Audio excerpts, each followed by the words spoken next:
Today's book is The Circus Ship.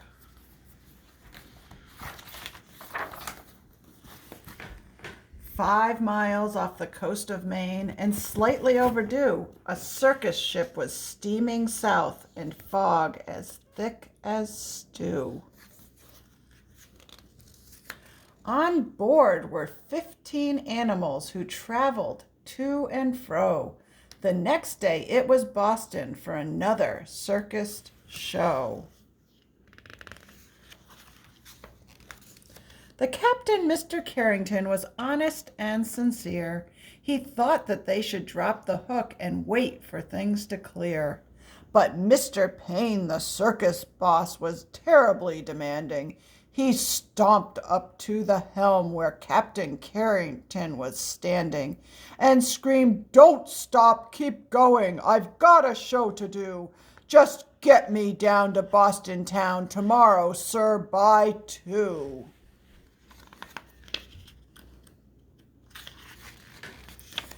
Then came a crash and an awful bash. Things flew into the air.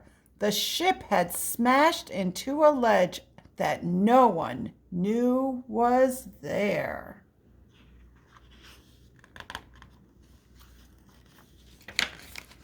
The shattered ship began to tip, then sank without a sound. The splashing, thrashing animals swam round and round and round.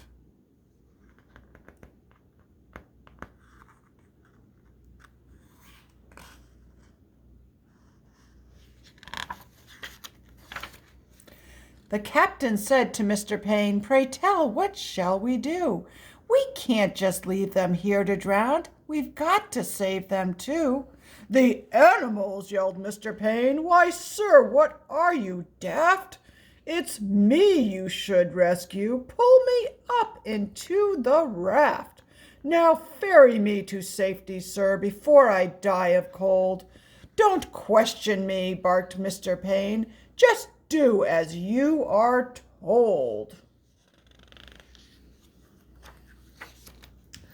Through chilly water all night long, the animals swam on until they reached an island beach just before the dawn.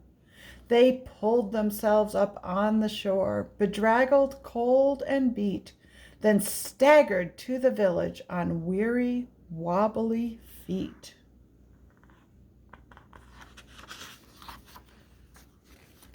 The people in the neighborhood had just begun to rise. When they saw those animals, they had to rub their eyes. They thought they saw an elephant, but wait, how could that be? And what's that little monkey doing in the cherry tree?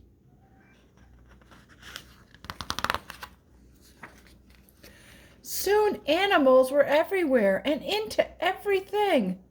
"There's an ostrich in the outhouse." "There's a hippo in the spring." "There's a tiger in the tulips." "There's a lion on the lawn." "There's a python in the pantry." It went on and on and on.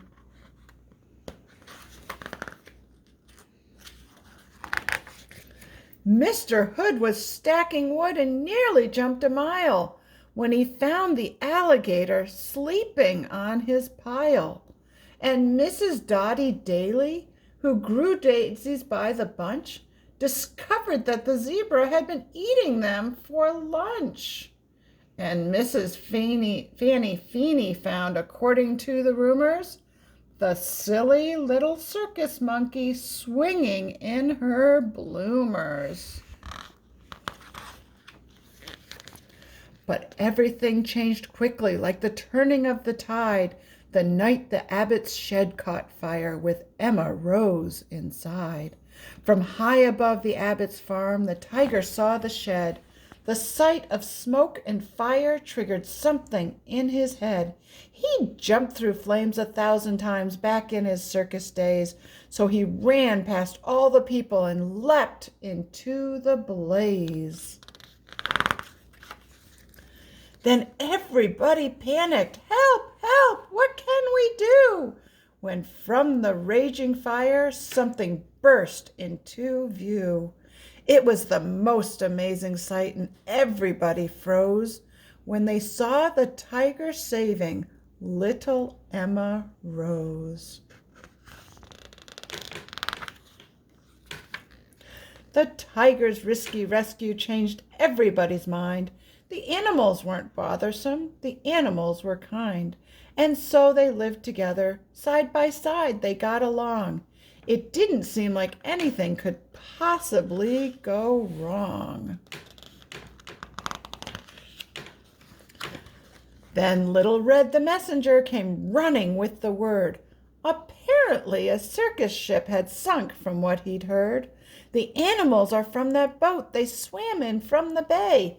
The greedy owner wants them back. He'll be here any day. So the people called a meeting, and they quickly hatched a plan. No animal that came ashore would sail off with that man. The next day at the crack of dawn, a ship was at the pier, and up the lane marched Mr. Payne with a voice who's loud and clear. I am the circus owner. My ship sank in the murk. I've come to find my animals and put them back to work. He hiked until he came into the center of the town. His face was red. He scratched his head. He stood there with a frown. Mr. Payne looked high and low, but still he couldn't see the 15 circus animals of his menagerie.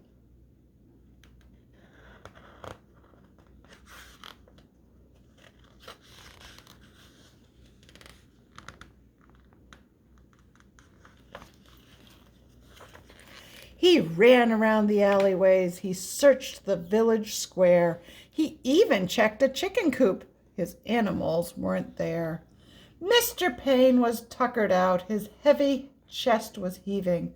Then Little Red stepped up and said, I think your boat is leaving. He ran off in a fit of rage. His ship was leaving sight. So he jumped into a rowboat and rowed with all his might.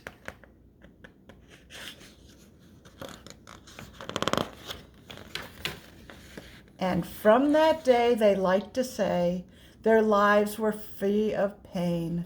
It was a happy, peaceful place upon that isle in Maine. The end. Bye-bye.